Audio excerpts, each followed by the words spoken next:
Hey friends, it's me, Jen at Snapdragon Quilting. Thanks for joining me in my studio today. You probably know that I just love putting curves in my quilts. And so today in this video, I'm going to be showing you all the tips and tricks for making curves nice and flat in your blocks so they look really great. And of course, I'm going to be showing you with my brand new pattern called Bouncing By. So when we're thinking about curves, it helps to think about pie. Pie needs a crust and a filling, just like our fabric circles do today. We're going to be cutting out filling pieces and crust pieces. And in order to get these to lay flat, we need to cut them out accurately. Now, if I were to take a real pie and go overfill it and put it in the oven, it would just boil over and make a mess.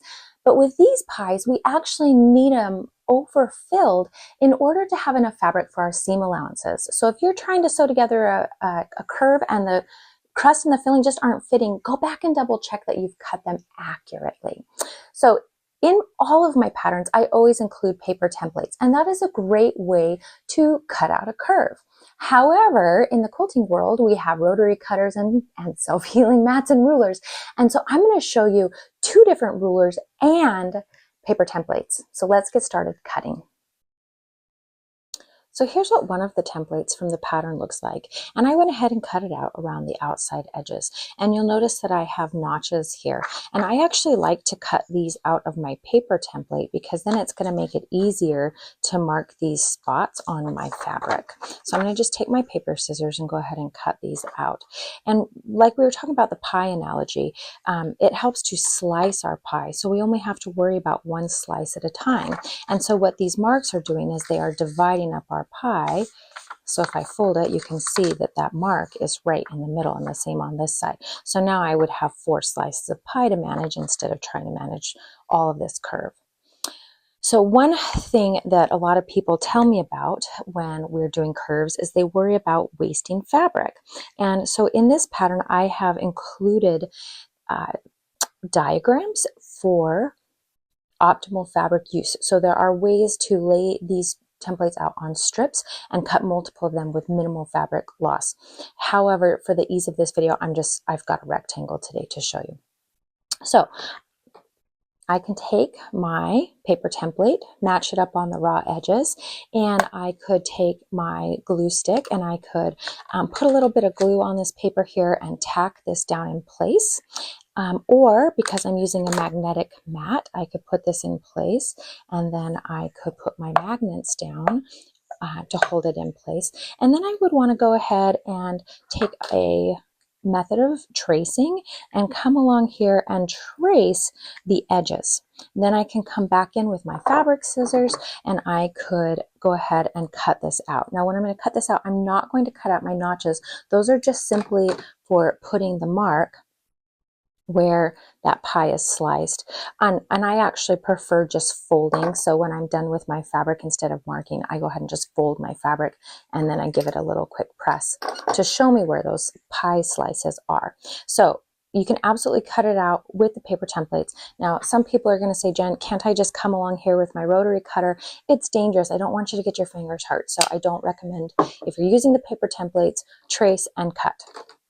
Okay, so the best method for cutting out this particular quilt is to use the clammy ruler, and you can see it has the same exact shapes as the paper templates. And so I can line this up on the edge of my fabric, just like we had done with the templates. And now I actually can use my rotary cutter. So I'm going to come in here and I'm going to cut and I'm going to cut. Now, the nice thing is when you've got it on a rotating mat, as you come around, you can just turn it and continue cutting. There are a couple tricks to cutting with a rotary cutter. The number one trick is you really have to keep your blade up and down. It's really easy to let the blade tip. And if that happens, you're going to end up gouging your mat and your cutting isn't going to be as accurate. So keep your blade straight up and down as you come around the bends. The other thing is you want to hold your blade tight up against the inside edge of the ruler, and that way you get a very accurate cut. So this is the fastest way to cut out this particular quilt. I'm going to show you one more method though, because I know a lot of you have this Creative Grids ruler too, and it is a great option. So you can see, instead of the clammy, instead of our template, we can use this Creative Grids ruler. And I really love this ruler. I've used it for a lot of my quilts. And so what I can do here is I can line it up, and on my templates, I reminded you, use the 9.5-inch slot. So now what I can do is I can come around here. Actually, I'm going to turn this because I am right-handed, and so I want the numbers right in front of me and the curve to go left. Now, if I was left-handed, I would do it the opposite. I would have the numbers in front of me and the curves going to the right. So just like my template tells me to use the 9.5-inch slot. So the tricks for this ruler are exactly the same as with the clammy ruler. Blade straight up and down, hold the inside edge, and of course make sure you have a nice sharp blade too, and that's going to make it really easy to cut this out accurately. And then we're going to come in and do the other corner, and again I want the numbers in front of me and it curving to the left, and we actually need to do it this way. You got to pay attention when you're cutting these out. So we are going to use the 10.5-inch slot. So we're going to get this lined up perfectly. And the nice thing is you can see it's going to fit just right. I've got that nice and lined up. So I'm going to actually stick some of these magnets on here to hold this in place. And then we are going to curve around and cut this in the 10.5-inch slot, just like it says on my template. Perfect. So now we have one of our pieces cut for our block. And so regardless of what pattern you're using or what you're cutting out, you're going to remember that our filling has to be bigger than our crust. And so you can see I've used the 10.5 on my filling and the 9.5 on my crust. This will fill in. Let me show you how this will look. So this is going to be pie filling, and now this is going to be crust, this portion of the curve. And we're going to have another piece here. And then I'm going to cut one more to come in here, and it will be the crust for both of these curves, which are going to be the filling when we sew these together. So let me go ahead and cut one of those out. And I want to start, let's make sure that this is going to fit. I'm going to go, nope, not that way. So is it going to fit this way? Yes. Okay, so we can cut it out this way. And on this ruler, it's missing the line that I need. So I'm going to go ahead and just draw a 1/4 inch off of this edge. Perfect. So I've got a pen here. I'm going to come in and just make a mark. Now when I line up my ruler, I can line it up on that mark. Perfect. And I actually need to move this over a smidge because otherwise I'm going to run off my rotary mat to cut this piece out. There's my line. And let's stick a couple magnets on here to hold it in place.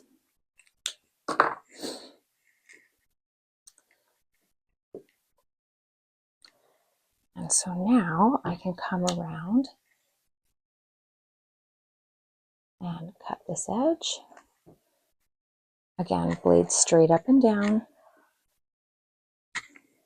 And I can turn so that I'm not bending my body weird. This makes it very easy to cut out. Now I could stack these two and I could cut more. So there we go. Now we have the final piece that we were missing for our block. So let's go ahead and sew this together. So we're going to start by sewing this curve here on the right.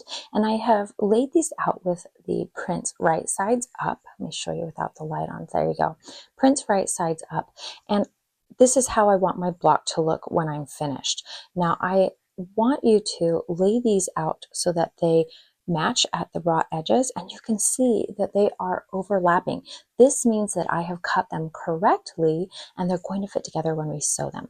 So how do we sew these? I'm going to start by folding this in half because I didn't put in my little marks. Now I could have, because on the clammy ruler there are marks there, on the templates there are marks. There are not the half marks on the Circle Savvy ruler, but you can just grab the template or you can fold it in half like I'm doing to find those center marks. I'm just going to match up my raw edges there and put in a little press. So now I've sliced my pie and I need to have these meet. I'm going to take a glue pen, and this is the absolute most accurate way to piece a curve. And I'm not going to do this on my light box. This is a washable glue pen. It's fabric safe. And so I'm going to take these center marks and I'm just going to take my top piece or my pie crust and I'm going to flip it upside down so it's right sides together, meeting at those marks. You see I've got a happy face and a sad face. We're in the right place. And then I'm going to go ahead and just work on one slice of pie at a time. I'm going to put a little bit of glue there. Again, really making sure my marks are matching and my raw edges are matching. And then I like to come into this corner of my slice of pie and put this piece on here too so that I can match that up. And you can see this is why quilters are afraid of curves, because when we're putting these together, it's not laying flat. But don't worry, it's going to when we're done. And then I'm going to continue going around, putting glue right on that edge and matching up my raw edge and just easing these two pieces of fabric together. And beforehand, I washed my fabrics because fabric does shrink when it's washed, especially this fabric I'm working with. It's a natural muslin that they printed on, and so it did shrink a bit when I washed it. The other thing I've done is I went ahead and I used some Best Press and I sprayed it down and then I ironed it so that it has a little bit more stability, because fabric likes to stretch, and so it's really easy as we're working on this to pull it out of shape.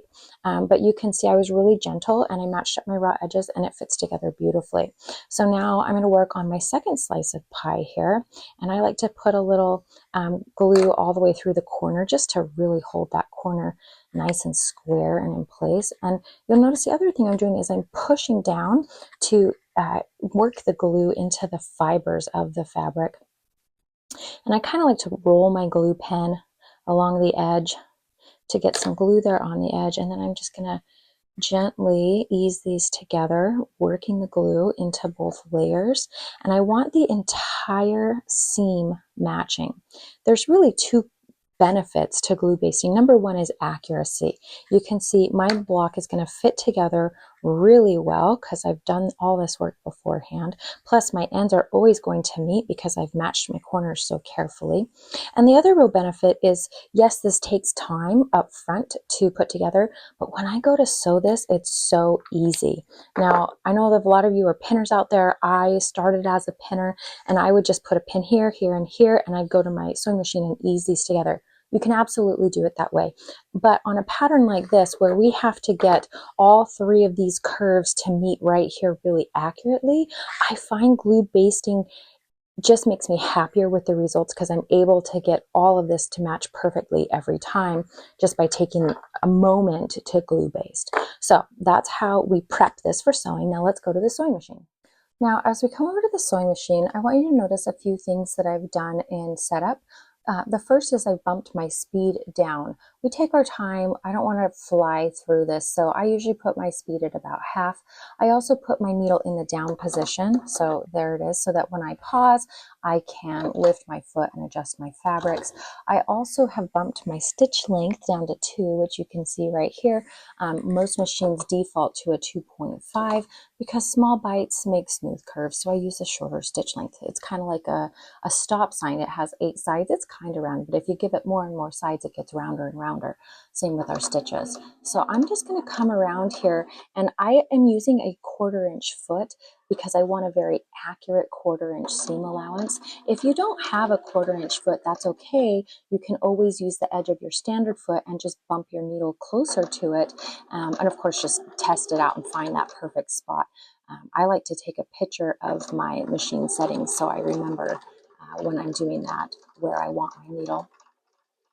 And you can see I'm just going to come around here taking my time, and because I've glue basted, everything sits nice and flat where I'm sewing. It's really easy to do. Now, let's say worst case scenario, I'm coming along here and my fabric is trying to fold. Let's see if I can get it to fold. Not really. It's because I've glue basted it so well. But if you do have a spot where it is trying to fold, no big deal. Just lift your foot and straighten your fabric out and then continue on. It might do it here as we get to the end, because the end is a little bit more difficult with just a small bit of fabric. Oh, there we go. Okay, so you can see the fabric starting to fold under the foot a little bit. That's okay. I can just lift my foot.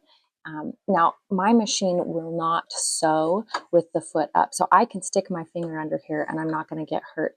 If your machine does not have that safety feature, please take your actual physical foot off the foot pedal so that you don't accidentally sew your finger. That is not what we want. But I do it because my machine won't let me. So I'm going to come down here, and as I get to the end, I'm going to make sure I'm coming right down the middle so I get it really accurate. Beautiful. All right. So that is how we sew a curve, and my accurate 1/4 inch seam allowance and my small bites made this nice and smooth. And you can see where I've glued my corners, it was stuck, no big deal. I just come in here and pull it so that it loosens the glue. The glue doesn't hold super tight. So let's go and iron this. When I take this to my ironing board, naturally the seam will want to fall towards my pie crust, which in some cases is totally fine. However, in this case, I have to come in and sew some more filling over here on this side. And if I leave this here, I'm going to get a bunch of bulk and it's going to make the next seam really difficult. So I'm actually going to iron these toward the dark fabric and underneath my pie filling. And so I can kind of finger press it to go that way a little bit beforehand. And then I'm going to just come in with my iron and iron this flat here. Now, it's really important that I'm not pushing and shoving, because it's really easy to distort this small piece of fabric, which is another reason I went in beforehand and used some starch to spray my fabric before I cut. Sometimes when you're doing a curve, the fabric will fold and go under the presser foot, creating little fold lines. A lot of times they look like little V's. And so when I get those, I come in and I put a little spritz of, this is called Flatter. It is a relaxing spray. And so it helps the fibers just relax a little bit. And I can also come in and spray that middle where I had put in my pie, what we called our slices of pie, and I can iron that out so that it's not showing in my finished quilt. And I got a lot of spray on there, so we're gonna dry this out with the iron. And I of course can iron it from both sides, and it doesn't matter if I iron my glue, it will still wash out. You can see I've still got glue in here, it's fine. And now my curve is nice and smooth and lays nice and flat. Thanks for joining me in my studio today. I really hope you loved learning all about curves, and now you're ready to jump in and try some. This is a great pattern. Of course, I've got lots of other curvy patterns in the shop, so you can give them a try. Please like and subscribe and tell your friends if you like this video, and happy quilting.